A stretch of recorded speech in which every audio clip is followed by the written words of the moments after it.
YouTube friends, it's Eden here, and I apologize for the lighting in here. What I'm really trying to do is escape the heat outside. We're in triple digits weather in Phoenix right now, so I still am trying to figure out a setup that's conducive for filming inside if I'm not able to get outside early enough to get something going or whatever, but I'm figuring it out, so just bear with me for a video too while I do. So like I said in the intro video, we're going to look at products, and I'm going to review them from the perspective of a producer and not a consumer, because if you're watching my videos, chances are you're interested in learning to make stuff either for yourself to save money or to actually sell them to the public and make a profit. All right, so today we're reviewing the Etae Carmelux line. So now this line was brought to my attention not by one, not by two, but by three people in a row. Okay, you know, two of them are clients and one of them was a friend that I know, and I wanted to see what the spin was, and also I needed to know from my client's perspective what it was they were trying to create or recreate. And so the Etae Carmelux line is a very natural line. This is what it looks like.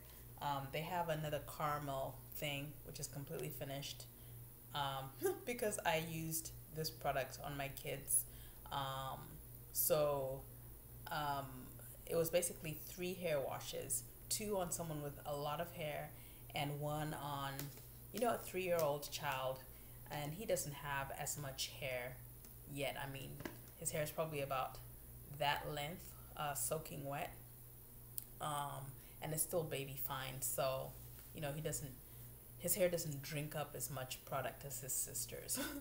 So yeah, I'm gonna do the head to toe on those 2 products. I think they have 2 other products. When I looked at the ingredients, I didn't feel like there was something that I really super needed to use or review. And the people who did use them were like, you know, the main stars are these 3 products, which is probably why they sell these 3 as a package.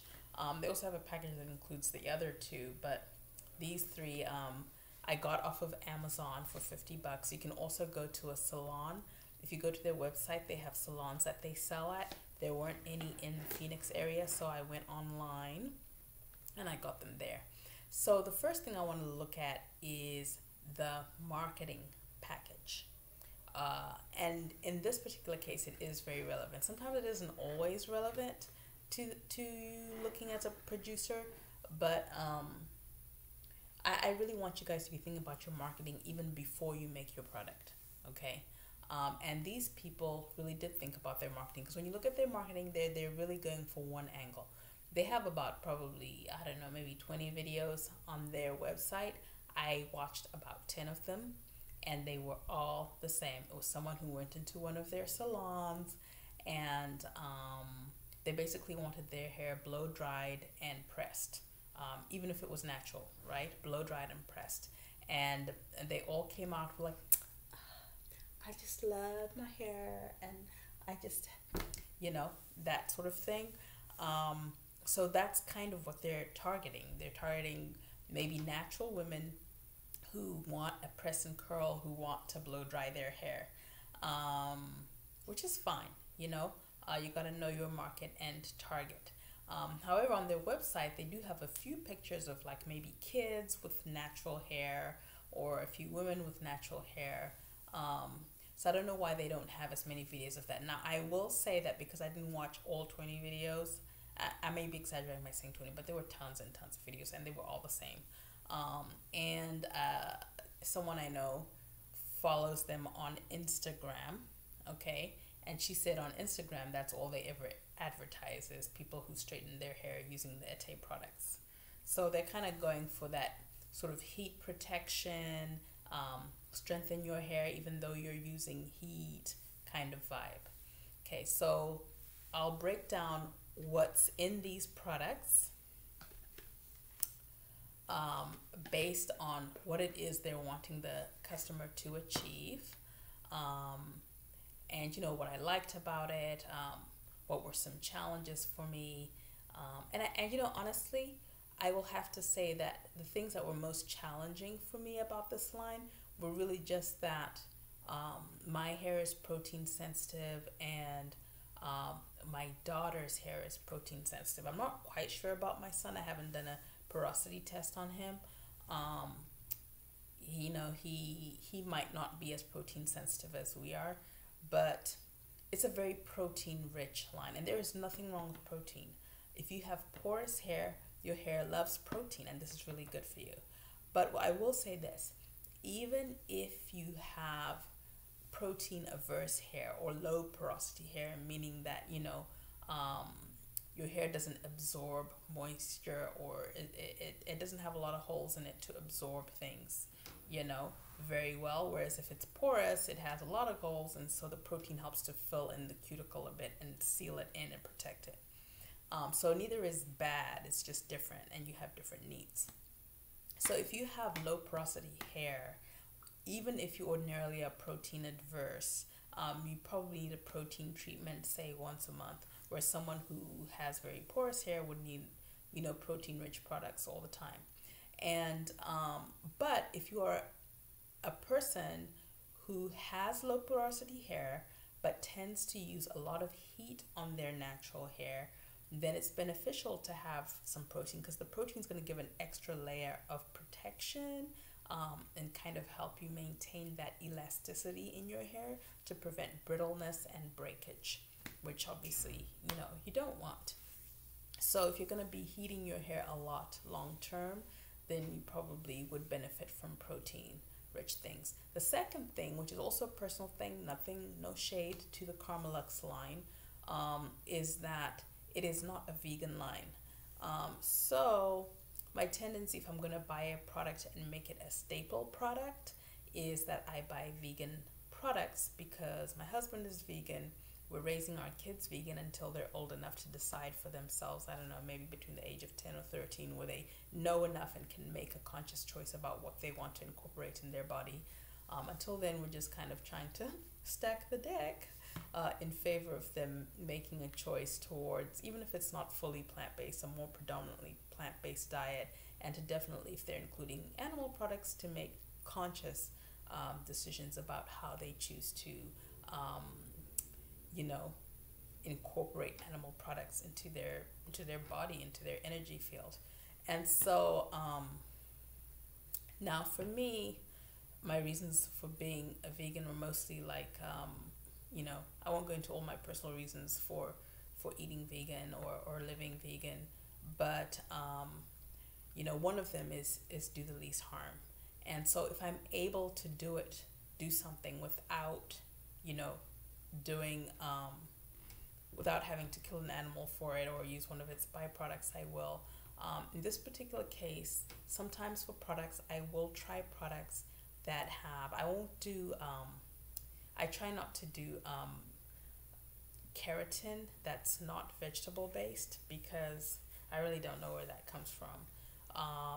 But for the most part, if it has a little bit of protein and I'm trying it out for a client who wants to replicate the product, or just to see how the product feels, or to study it or learn, I might do that, because it goes on my hair and I'm going to wash it off and so forth. And I have mixed feelings about it, but I do it for my work.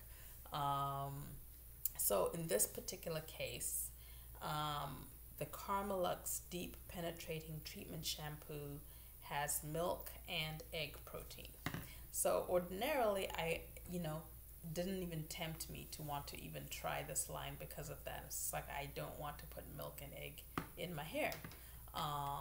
So if you're vegan, you might as well just know that the shampoo is not going to be for you. Now, some vegans are different. I know some vegans who will do silk products, or do honey products.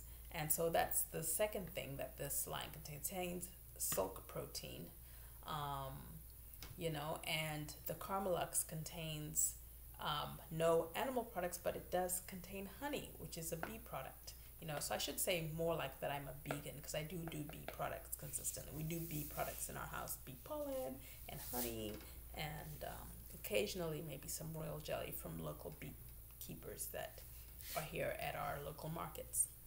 And so, you know, so there's that. So the animal thing, the animal force is strong with this product. So that's something to consider. I think that if you're able to do something without including animal proteins, then do it that way, because there are a lot of people disproportionately in the natural hair community compared to the general population. I would say that there are probably more vegans in the natural hair community than there are in the general population of you know, of mainstream America, let's just say. Simply because I don't know a lot of people who kind of go the natural food route, you know, and not all, you know, vegans are natural food. Some people are junk food vegans, and I've been one in the past, and, you know, sometimes we'll dabble there again. But I would say that a lot of people who are making conscious food choices are also making conscious product choices. And so they're just not going to buy things on a regular basis that aren't vegan. You know, if they're going to have a staple product, they're probably going to look for something that's vegan. Be like, okay, well, this is plant-based. I'm happy with this. It works good enough. That's cool. So, you know, if you're able to make something without including that, then do. Sometimes you can't help it, you know, but most of the time you can. And if you have just a quick question about what to substitute for something, you're welcome to shoot me an email at EdenProsperinBeauty.com, Eden@prosperinbeauty.com, or, you know, as a comment in the YouTube comments. Comment below this video is what I'm trying to say. So anyway, let's start with how they recommend that you do things and what I actually did. So they recommend that you shampoo the hair with this shampoo. They describe it as a deep penetrating treatment shampoo. Cleanses, restores, and protects the hair, leaving it healthier, manageable, and full of life. It does cleanse the hair reasonably. I like that. It has very gentle surfactants. We'll read the ingredients in a moment. It doesn't strip the hair, for sure. It does have some detangling effects. And when I look at the ingredients, the only thing that's in here that is actually detangling, intentionally detangling, is sorry, what am I trying to say? The cetearyl alcohol. You know, there isn't really much in there that is going to detangle besides that. So I was kind of surprised, because I usually see cetearyl alcohol as a thickener and as a co-emulsifier, and it does have some detangling aspects, but it's usually working with other agents. So to see it by itself there and doing quite a good, reasonable job of detangling, that's quite great. And I really am not into detangling shampoos. I think that they're great for not stripping the hair, and I think they're great for washing while still moisturizing. But I think that when you try to detangle with shampoo in your hair, anytime you have soap in your hair, and it's gonna create knots just a little bit. And so if you're running your fingers through that or running a comb through that, even if there are other detangling agents in it, I feel like for hair types that are weaker, this is a bad idea. It just sounds like an ad for hair breakage. And, you know, most people going to the beauty aisle of any store are really not here for that. So something to consider, that even if you make a detangling shampoo, not to encourage people to detangle their hair while washing if it's, you know, of the finer texture, if it's a little bit more brittle. But, you know, if you're into that, this will do that job for you. And it's very light and sort of creamy.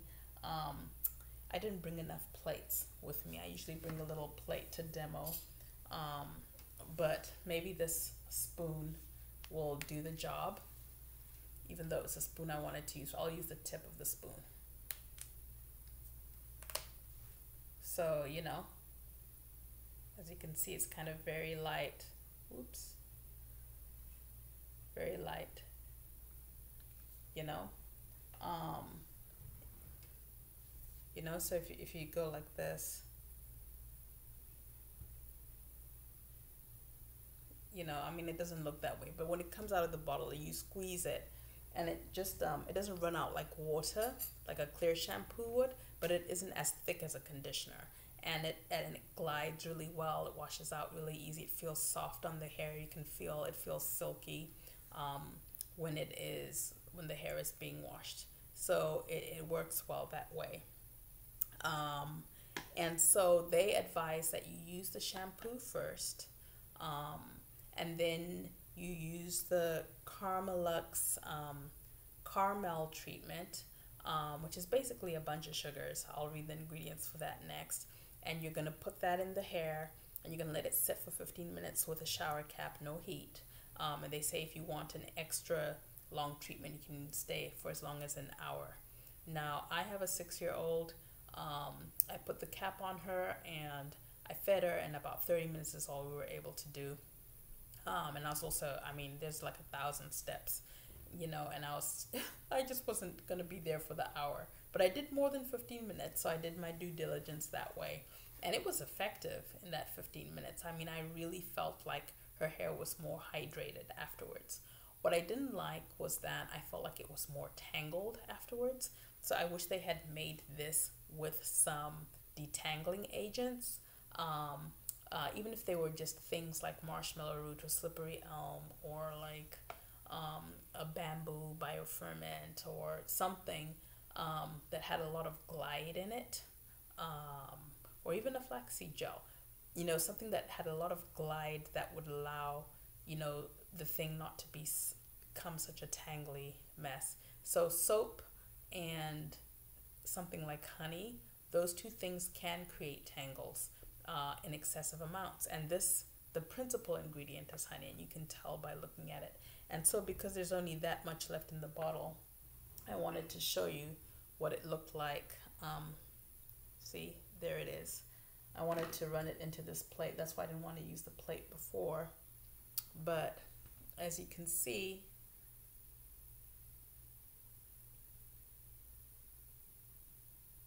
that's kind of the texture of it. And you know, I love these little sushi plates because they're great for making little face masks and stuff. Let's see if I can do this without, oh, I already got some on my computer. Okay, I no longer wish to tilt this on my computer, but luckily it didn't go on the keys. It just went on the little part of the keyboard that I can easily clean. But it's like a runny honey, you know, because honey is usually a little bit thicker than that. And the reason why it's a slightly runnier honey is because it has other ingredients, which we'll go into in a minute. Okay, so you do the shampoo, and then you sit for 15 minutes to an hour, depending on how much you can stand, with the shower cap, no heat, with that caramel honey stuff.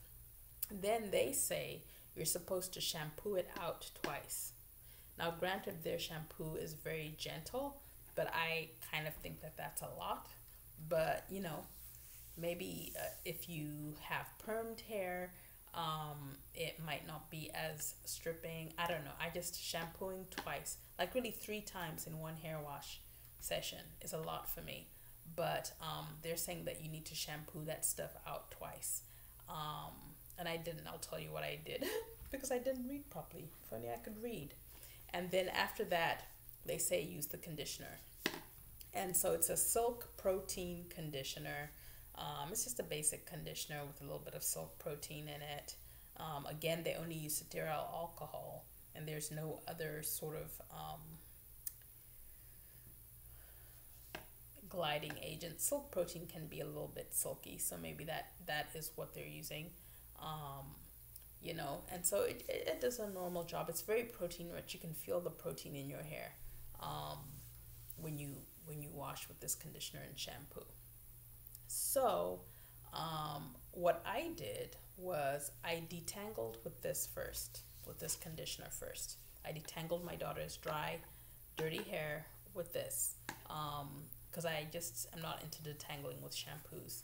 Then when it was fully detangled, I just detangled it in sections, and I was pretty generous with it. And that alone used probably about this much of the bottle. I was like, wow, you know, because it's kind of a very watery conditioner, but you know, it did enough. And then I rinsed that out with the shampoo. And then after that, I applied the honey pretty generously, like I used half the bottle on her hair. Now, granted, I didn't really realize that my daughter had this much hair, but it's been growing lately. It's just that she has major shrinkage like me, even though she has a slightly different hair type. She has major shrinkage. So it's usually like about around here when it's loose and free. But when it's soaking wet, it's like a little bit past mid her back. So her hair is very thirsty and drinks up a lot of product.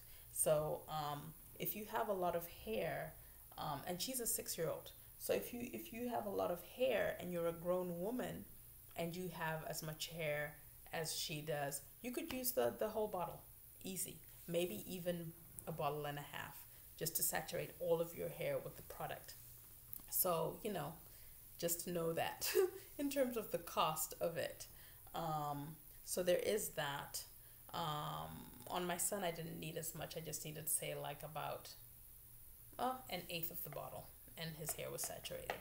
So, and so the thicker, coarser your hair is, the tighter the curl, the more you're gonna need. The looser your curl is, all you 3C, 3B people, you probably won't need very much as well. Your hair will easily soak up the honey. Okay, so in terms of the ingredients of this, let's see here. Cocamidopropylbutane, which is like a soapy substance, a surfactant. Cocamide DEA, derived from coconut oil. That's also another soapy substance. Water, cetearyl alcohol, derived from palm oil. It's a fatty alcohol. And that's what's probably giving this product its slip. They might also be getting a little bit of the slip from the cocamide DEA. Apple cider vinegar. People say that it gives products slip or hair slip. I've never noticed it. I think it cleans really well, which is good and kind of balances your pH and is good for the scalp. Milk and egg protein. It's quite possible that that gives slip. I don't know, because I don't ordinarily, you know, touch milk or egg protein. But it definitely, you know, I've known people who use eggs and yogurt specifically, not necessarily milk, to moisturize the hair, as well as strengthen it. So it has the protein factor, but I think all the oils and stuff are also moisturizing for the hair. It has olive oil, it has honey, molasses. So those are all humectants, and they're going to penetrate the hair and help other things penetrate the hair and kind of draw water to the hair shaft. Aloe vera, also moisturizing. Citric acid, probably just to balance out. You know, that's probably just there for pH purposes. Doesn't do much. It doesn't harm either. Coconut oil, flaxseed oil. Flaxseed oil is very thick. Jojoba oil, vegetable glycerin. And the vegetable glycerin, I don't know if it's just straight glycerin or if it's part of some of these extracts that come later. And then you have essential oils of ginger, rosemary, lavender, tea tree, bergamot.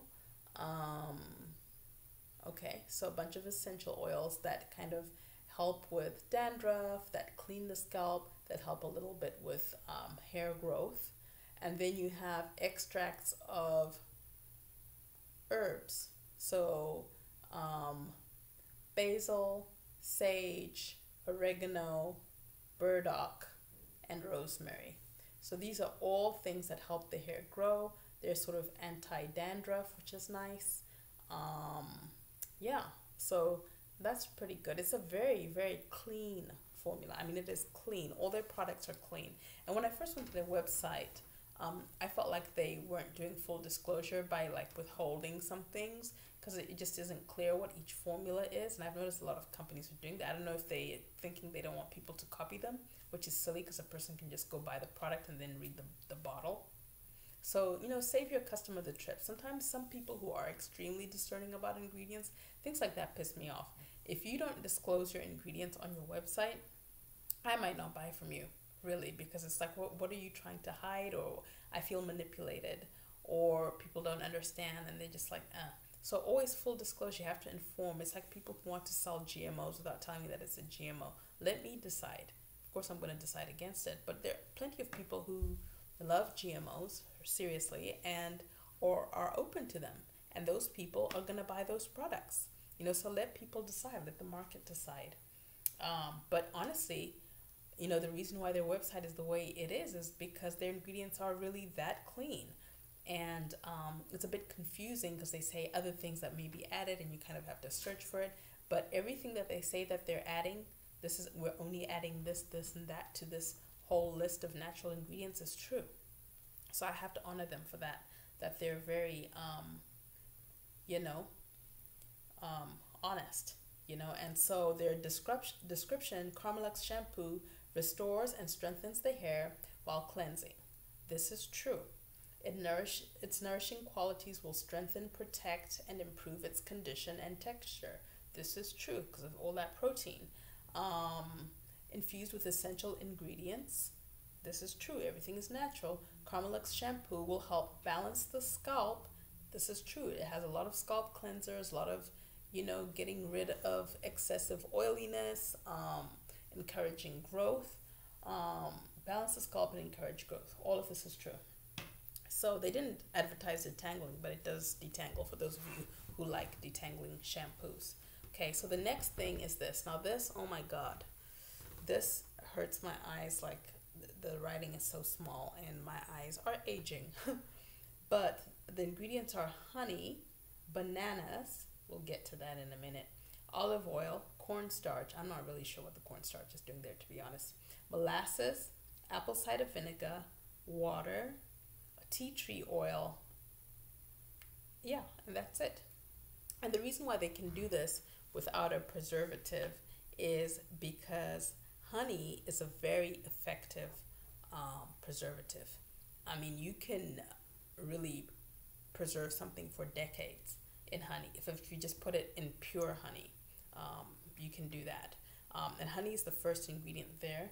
And just looking at this again, let me see if I do this, if it will show it here. See? I mean, it's just like almost nothing but honey. See? This is just like nothing but honey with some watered down honey. So it's already preserved, okay? Especially if they're using raw honey. And the reason why honey is such an effective preservative is because it's just so full of sugar, and the sugar is going to draw, you know, water out of all the things. It'll draw water out of the bacteria and suck them dry, so then they can't be activated. It also has its own antibacterial, antifungal properties. So all of that makes honey an excellent preservative, and why you can make extracts with honey that you don't have to preserve. Bananas. For the nature of this product, I sincerely doubt that they're using fresh bananas. I will have to confer with an actual chemist to see if that's true. I suspect that they're using dehydrated banana powder and mixing it in, and that's how they're incorporating the bananas, which is smart and fine and effective. That totally works. You know, the honey, or I forgot to say, the honey is very hydrating to the hair. It's gonna bring, you know, if you remember your high school science, osmosis, bring water to the hair shaft. Okay, so water goes from areas of high concentration to areas of low concentration. Okay, things always want to go to where there's fewer people, just like, you know, we always want to spread out to a place that's not crowded. Water molecules are like that too. So they will, if there's honey in the hair, the water molecules will be attracted to move into the hair. And so that's how the honey helps to hydrate your hair. And really any sugar is going to do that. What's nice about honey is that it also has film forming properties. It has the antibacterial, antifungal properties. So those things are nice about the honey as well. Has a lot of vitamins and minerals when it's raw. The enzymes will help to clean the scalp and sort of eat dead skin cells. So that way, bananas, very mineral and vitamin rich. They have a lot of potassium, which apparently helps to soften the hair. They lend a certain elasticity to the hair. Okay, and so this becomes very important. Remember their marketing, their whole marketing shtick is about women wanting to straighten their hair. So when your hair is sort of brittle and it breaks easily, it's like straw and it breaks easily, that heat is gonna kind of just kill it. But if it's elastic and it bounces back, you know, if it's like boing, boing, that elasticity is going to really help in the heat process, okay? So it's gonna help to keep your hair strong and survive all that. And, you know, if you're having a wash and go, my daughter's wash and go after I used this was, I really felt like it was hanging lower than it usually does. Like usually it hangs here. It honestly was hanging like there for the first few days. So it elongates curl for those of you who have looser curls, or for those of you who are 4Cs, I imagine that you'll get sort of a longer twist out look from using this on a regular basis. You know, I would not use it as a leave-in, but if you wanted to put like a teaspoon in a water bottle, that's about maybe yay high, and you put just a teaspoon and you spritz that on your hair, and then or you could put it in if you have a sort of water-based detangler, right? They're usually kind of refreshing sprays, but if you have something like that and you put a teaspoon of this particular mixture in it, and then you spray your little section down, and then you put your twisting products in, that could probably also help your hair stay more hydrated through the twist out. But I wouldn't just put this straight neat on your hair, because the bees will probably just follow you around everywhere you go. Okay, let's go back to hurting my eyes. Okay, so olive oil. Yeah, we all know what olive oil does. It's probably there as like a moisturizer, helping to seal that moisture in a bit and probably giving the product a little bit more slip. The cornstarch, I have no idea why the cornstarch is there. I would have to look that up. I probably should have looked it up before I did this video. I may put it in the comments, but I'm not really sure I understand that. Maybe it's just there for texture, you know, to kind of absorb some of the excess water. I don't know. Maybe it actually softens the hair. Molasses. That's another sort of very sugary thing that's going to soften the hair a little bit, very hydrating. But I honestly think that you could get away with just doing the honey and skipping the molasses. Apple cider vinegar, that, you know, detangles a little bit, so they say. It cleanses a little bit. It's going to balance the scalp. Water. The water might really just be there for the bananas, you know, like it could be that they used a banana extract that's in water, or they blended the bananas in a little bit of water if they used fresh bananas, which I hope is not the case, but because I don't know how the fresh bananas would be preserved in here. Even if it is honey, I'm just kind of scared. I hope that it was a powdered extract. But considering how well preserved it is, it must be something that is doable. And tea tree oil has slight preservative effects, but I don't think there's enough in here to be a preservative. It's really just going to be a scalp balancing, cleaning agent. All right. So it's a really nice, clean formula. It's going to hydrate the hair deeply. It's going to really elongate the curl pattern. It's gonna, you know, protect from heat damage as well, and it is gonna restore some of that hydration and elasticity to the hair. This I really felt after experiencing that tangly honey situation. I love that product way, the honey. It's really amazing. I would have appreciated a conditioner with more slip than this has, because I think if you were just using the shampoo and the conditioner, you wouldn't notice it. But if you're going to use the caramel treatment, which I really think is the star of this line, then you really are going to, I think you could stand to make this more detangling. So if you were trying to imitate this, I would definitely add something like behentrimonium methosulfate, stearalconium chloride, dimethylpropylamine, which might stearamidopropyl dimethylamine. It's called Clean Locks over at Ingredients to Die For. And the thing with that is that because this stuff, instead of telling people to rinse it out twice with shampoo, I would have appreciated something like creating a co-wash, a really moisturizing co-wash that goes after the honey. And then maybe tell people to rinse it out twice with the co-wash rather than the conditioner. And honestly, this conditioner is, I've had this feedback from one other person too. The other person didn't say anything about it, but I mean, we used the whole bottle almost. There's only enough here for me to add into a mix of conditioners for detangling pre-wash, but it can't be used again, so that's a lot of conditioner. That's like $22 worth of conditioner in one hair wash. So I would prefer a thicker conditioner, and I would and I would prefer a bigger one. Even if they just made a bigger size, it's 12 ounces. So if they made like 16 ounces, it could probably go for 2 washes, and some pre-wash detangling, and that would be more reasonable. They probably should sell a 32 ounce with just the conditioner, because it goes quickly if you have a lot of hair. So that's the Etae line. I really feel like it's a good, clean line. Oh, I didn't read the ingredients of the conditioner because they're not amazing. I feel like this is the most underwhelming product of their line. Water, cetyl alcohol, vegetable glycerin, hydrolyzed wheat protein, hydrolyzed silk protein, panthenol, which is vitamin D5 and it's very softening to the hair, tea tree oil, and then it just says lavender and bergamot, which I'm assuming they mean the essential oils of that.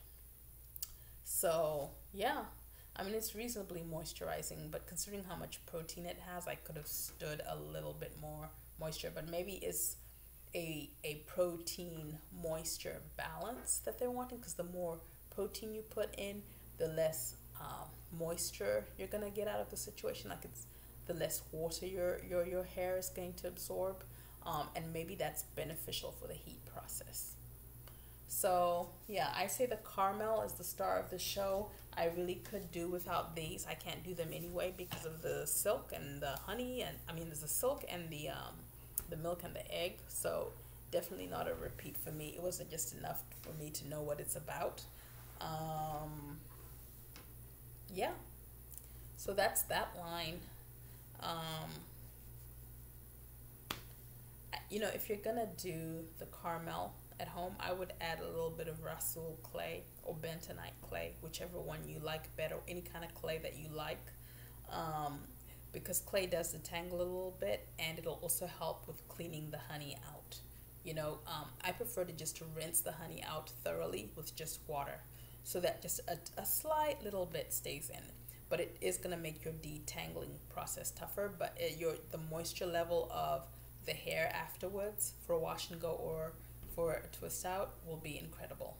So that's the Etae line. I hope that was helpful for you, that you got to see what they were thinking in terms of their marketing angle, how they created the products, and if you were thinking of doing something similar, or how you really have to think through how are you going to market this?